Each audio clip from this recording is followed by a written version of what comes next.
So far we considered the conventional Fourier transform NMR, and there what we had was one frequency axis, and when the plotted we get the intensities on the other side, on the second axis. So now we enter into a new revolution which is called as multidimensional NMR, the beginning of which is of course the 2-dimensional NMR. This came into existence in the 1970s, and this actually was the main revolution for applications in structural biology. In earlier situations it was all limited to chemistry and small molecules of few atoms and tens of atoms and things like that of simple molecules. Now it was unthinkable to go into things like proteins and nucleic acids and things like that which have hundreds of protons and so many other nuclei. It was impossible to do it. To analyze this spectrum, I will show you this by an illustration here. Here is a spectrum of a protein. The spectrum of a protein, this has about 400 protons, and the proton spectrum spans as it is here from 0 to 11 ppm. Of course we have some shifted ones here, -1. This is the spectrum of lysozyme recorded on a 900 megahertz spectrometer, and you can see how much is the overlap of signals. You cannot count the number of lines here.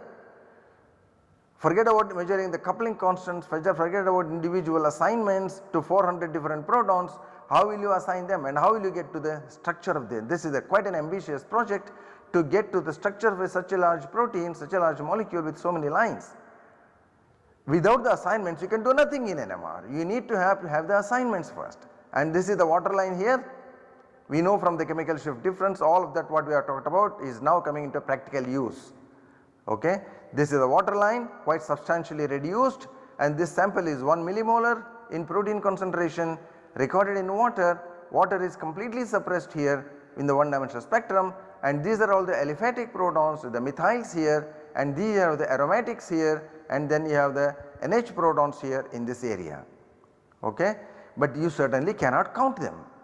You cannot count them and therefore you cannot assign them. Okay, then what do we do? So this is where the revolution occurred, that okay, now you try to spread this information in 2 different axes. Instead of one frequency dimension here, this is one frequency dimension, why not we generate 2 frequency dimensions and establish a correlations between the various signals in the 1-dimensional spectrum in a 2-dimensional way. And that is the motivation. That was a fantastic idea, but how to implement it? You have to generate 2 frequency axes. That is the first principle. How do we generate 2 frequency axes? And this is the idea which was put forward, and this was initially given by Jean Jenner from Belgium, and it was picked up later by Richard Ernst from Zurich, and now it really caused a huge explosion in the applications of NMR in chemistry and biology. Now the idea is following. In 2-dimensional NMR you have to generate 2 frequency axes. In the normal FT-NMR you had one time domain signal, and the time domain signal after Fourier transformation you get the frequency domain spectrum which will give you the spectrum. Okay. Now we want to generate 2 frequency axes. So what we will do here is, okay, let us divide this time axis like this. Let us divide the time axis like this. So let us say we have a so called preparation period. The preparation period means we can prepare the spin system in any manner we want. It can be an equilibrium state or it can be a non-equilibrium state, whatever you want here, this is called the preparation period. Then we have a so called evolution time which we call it as T1. Then we have what is called as a mixing time. We have come across this mixing time and also such concepts earlier. When we talked about the NOE, we talked about the mixing. Okay. And then we have the detection time which is called T2. This is where the actual FID is collected. This evolution time is an indirect detection period, as I will show you later. This is the detection time, actual FID is collected during this period only. Okay. Now how is the experiment done? You do a series of experiments. That is, you do this preparation block remains the same, and you do once with T1 value is equal to 0, then you have the mixing, you collect the FID, this is FID number 1. then you increment this T1 value, give a small value here increment, that means you separate this preparation and the mixing by certain value, that is the increment, and after that you collect the FID again, this is FID number 2. Then you continue to increment it in similar way. If the increment here is delta T1, here it will be 2 delta T1, here it will be 3 delta T1, here 4 delta T1. So, you systematically increment this period and then you collect the FID every time. So, second FID, third FID, fourth FID. So, this is like doing the digitization when you are collecting the FID. When you are collecting the FID, so we have this, the FID when it is collected, we are collecting in a digital manner, right. So, we have various points here. This is what we are doing when you are collecting the FID also. So, here we are actually generating this another time domain here and this time is incremented. So, just as this time is incremented one point to another point to third point, 4, 5, 6, 7 like that. So, we keep doing the first point and then the second point, the third point, fourth point, fifth point and so on and so forth. You generate a various set of experiments, you collect so many FIDs. Therefore, what you get, so that is what is indicated here, FID number 1, 2, 3, 4, 5 etc. Okay. Therefore, you have so many FIDs. So, now each one of them is dependent on the value of this T1, whatever is the T1 value here, that will modulate the signal that is detected in this FID. So, this FID what you are collecting will be dependent on this time, because during this period the magnetization will be precessing in the transverse plane, it will be going around in the transverse plane. Okay. So, therefore, these will have frequency labels, during this period, and the mixing is a crucial thing which allows you to establish correlations between the spins here and the spins there. Okay. Mixing establishes correlations between the evolution and the detection. Let me write that here. Mixing establishes correlations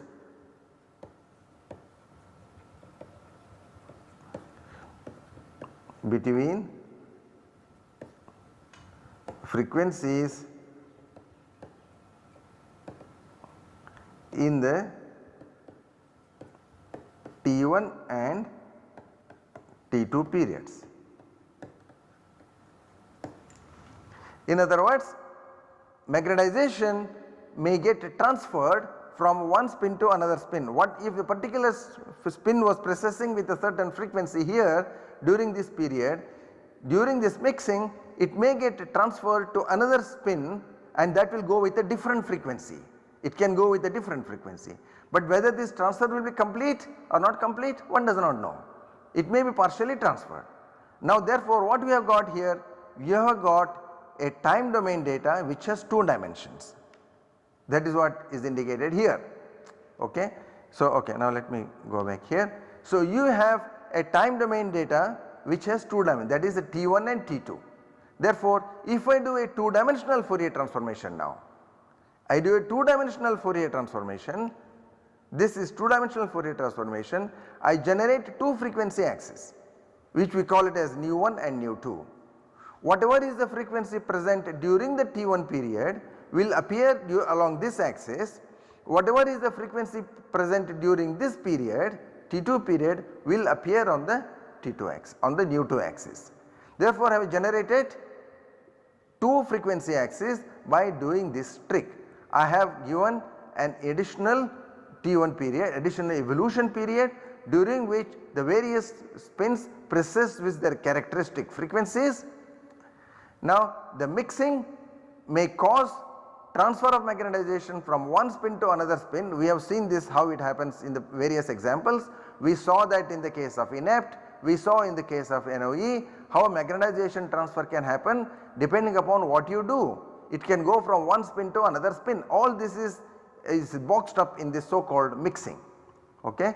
So, therefore, we can establish correlations when we transfer the magnetization, meaning we establish correlations. Okay. And the transfer may go 100% or it may go 50% or whatever. So, depending upon the way the mixing is done. So you have a partial transfer or full transfer. This is what happened in the case of NOE for example. NOE entire magnetization is not going there, part of the magnetization, part of the perturbation is getting transferred to this period to another spin, and therefore then that spin will carry the information of the past. So this is the idea. Now since we increment this T1, I generate another time variable. And the evolution carries this information of the precessions during the T1 period. Therefore various frequencies are present here, and I have the labeling can be done during this period. Okay. Therefore this evolution time can be called as indirect detection period. Evolution time is also called as indirect detection, although there is no directly FID collected in the digitizer. In the digitizer of the FT-NMR spectrometer there is no direct data collection there, but we collect the data in the form of many FIDs whose evolution is modulated by the evolution during the T1 period. Therefore that modulation is dependent on this T1 period. Therefore if a Fourier transform along the T1 axis, then I get that information of modulation by the evolution here, and this is explicitly shown in this particular example here. So I have here various frequencies. Okay. This is the first FID. First FID, after I do a Fourier transformation I get a line like this. Now I have the second FID, I Fourier transform, I get the second spectrum, but now you see its intensity is not the same as this, it is slightly reduced. This is because of the attenuation here, because of the evolution here. Because of the evolution in the T1, the FID is looking different. The third one there is 0, nothing there, so therefore here also there is nothing. The fourth one it has changed sign. Why does this happen? This is because of the evolution during the T1 period. What is the situation it has reached here, the spin has reached here, that shows up in this here, that shows up in this initial point of the FID. And then you see again this will, now it has become negative, this is more negative, again it decreases in the negative because it starts going modulation, right. Positive, decrease, 0, negative, increase, negative, decrease, again go positive, and so on and so forth. Okay.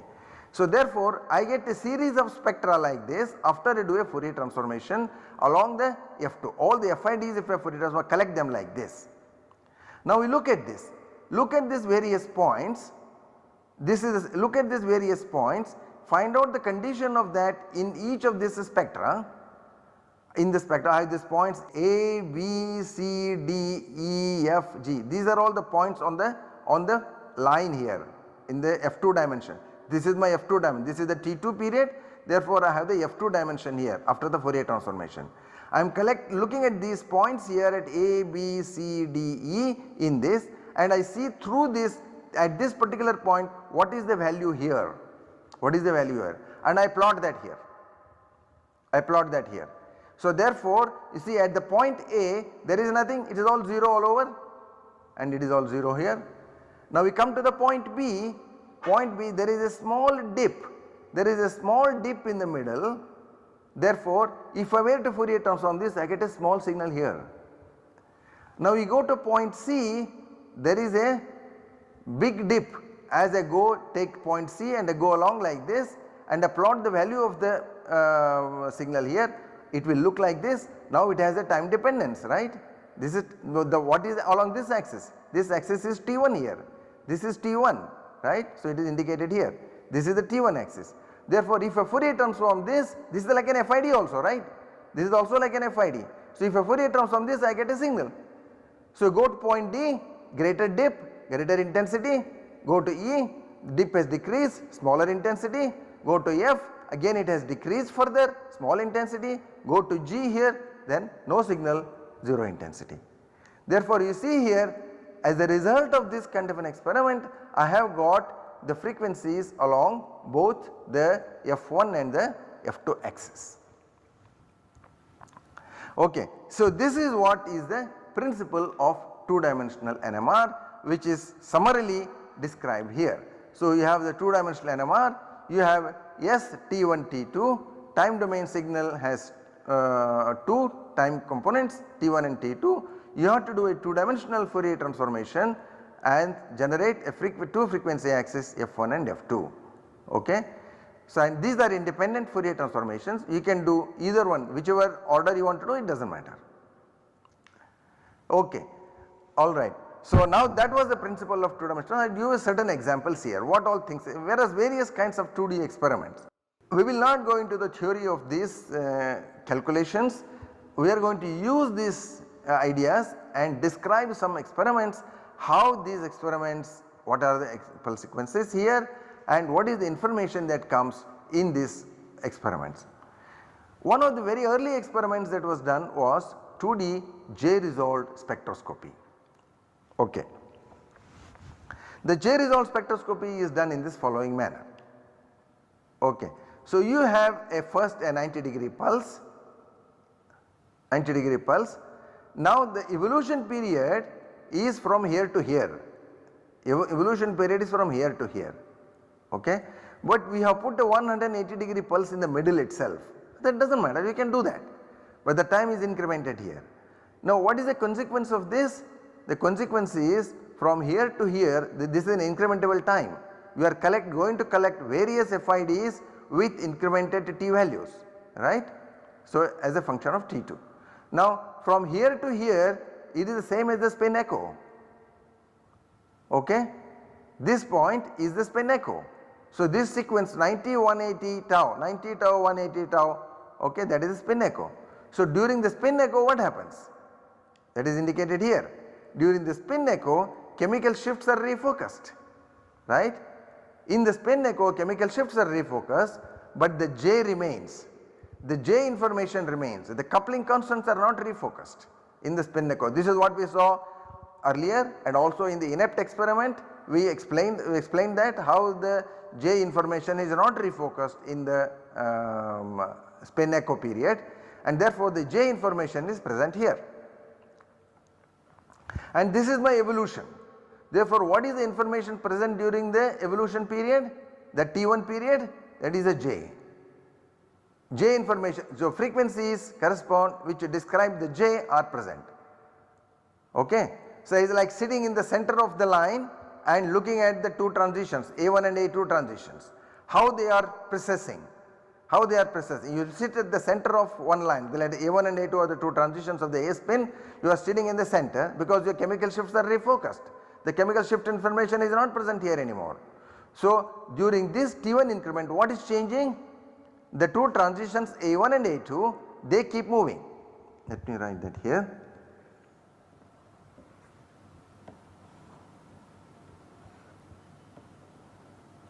So, they keep moving during the T1 period, they keep evolving, okay.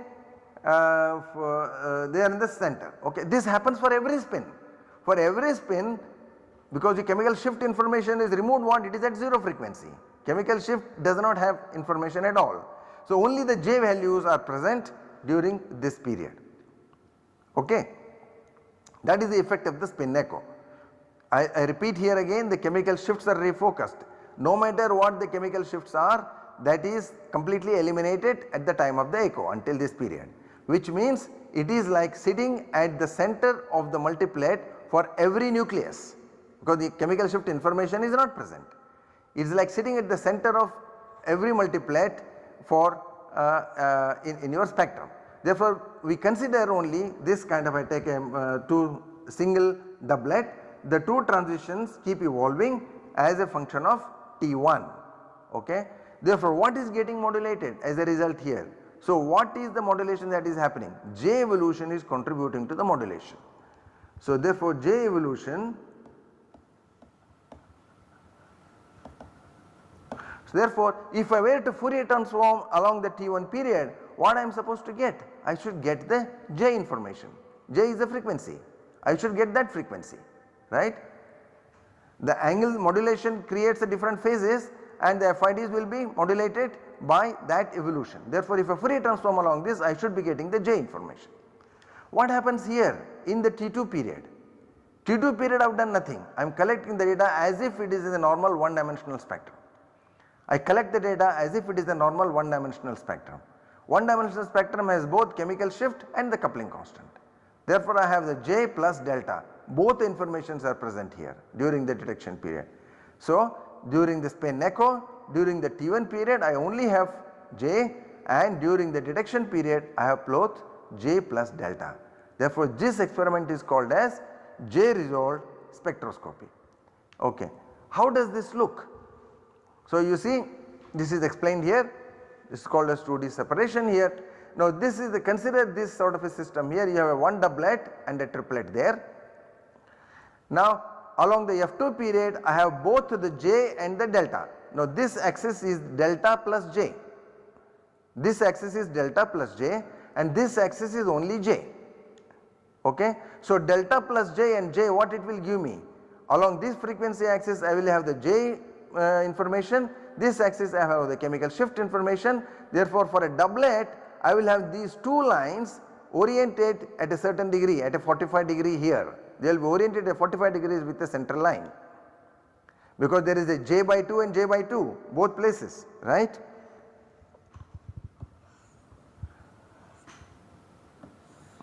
So, this is the center and this is a doublet, right. So, this is J by 2 here and this is also J by 2, the doublet. So, the doublet, this is J, this total is J. From the center to the end it is J by 2, therefore, one of them goes up here and this is, and then the total from here to here is J. That is what is called as the J separation. Along one axis I have the J information, along the other axis I have both J plus delta. Okay. So, therefore, when I consider in the 2-dimensional spectrum I will have these the peaks appearing at an angle of 45 degrees, because you have J by 2 and J by 2 means it is an isosceles triangle. Isosceles triangle means it is a 45 degree angle. Therefore, I will have here the doublet appearing like this and the triplet will also appear like this, and we have the, in the triplet of course we will have the one line at the center. Okay. Therefore, triplet over here. Now, what we do, we do not want this angle, we do not want this angle. What we do is, during the processing process we will move this fellow to this center, we will move this fellow here, we will move this fellow to the left, move this fellow to the right, and similarly we move this fellow to the left, move this fellow to the right, so that we bring all of these on the same line and we bring these two in the same line. That is what is done here. This is done by moving one of them this way, other one this way, and here this also again moved this way and moved this way. So, let me indicate that here.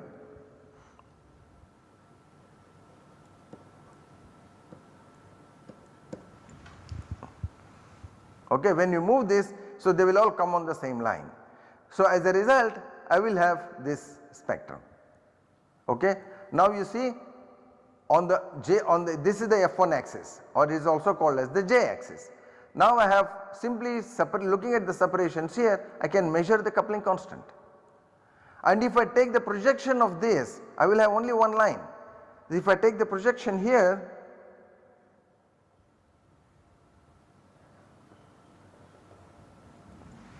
I will have only one line, correct, which means I have decoupled them, which I have decoupled the two spins.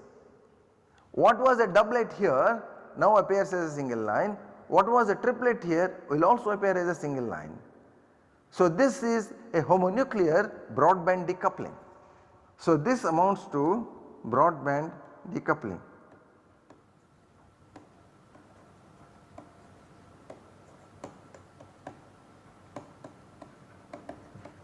The coupling information is removed.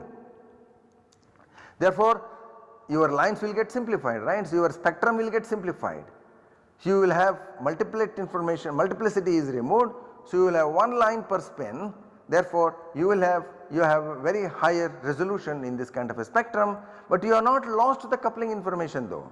The coupling information is retained along the other dimension. So, therefore, this experiment is called as 2D separation or J delta separation. In a 2-dimensional experiment we have achieved this sort of a result.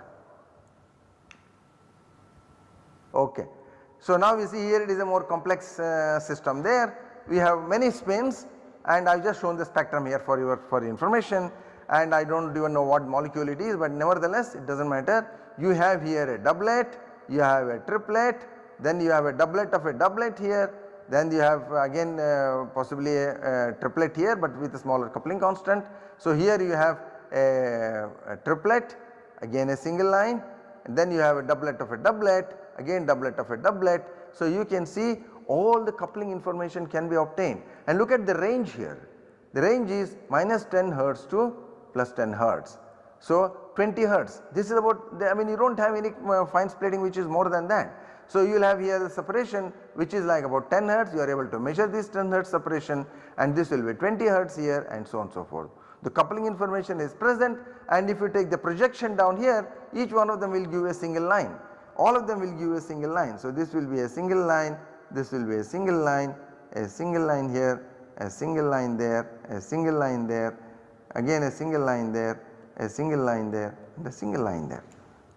If you took this projection onto this axis, you will have only one line. So there is a completely chemical shift information is on one axis, and the coupling information is on the other axis. So therefore this is an extremely useful technique for handling large molecules, because you have achieved a good resolution enhancement along the F2 dimension by decoupling, but you retain the coupling information along the F1 axis, therefore you can extend the coupling constant also, you have not lost it. So it is like sitting on the line, the spectrum, and rotating it by 90 degree like this. So you have the spectrum like this, sit in the center and rotate it by 90 degree. Therefore you have a much better resolution in your final spectrum. Okay. Well, so this is a little bit more modified technique of refocused inept, and as a consequence we already discussed the refocused inept earlier, and this experiment is now converted into a 2-dimensional J inept experiment. In this case what we have seen this earlier, this experiment we discussed earlier, the refocused inept. Okay. So basically, and we do a decoupling, of course we can get this. Now what we do is, instead of this period being a constant time period, what we do is we make it as an evolution time. We make as an evolution time. When we do that, you generate the second frequency axis here. When you do the second frequency axis, you are able to produce the frequency axis along the F1 dimension, Fourier transformation, you get such a beautiful clean spectrum and 2D J inept. Identification of carbon types, by looking at this you can identify what kind of a carbon it is.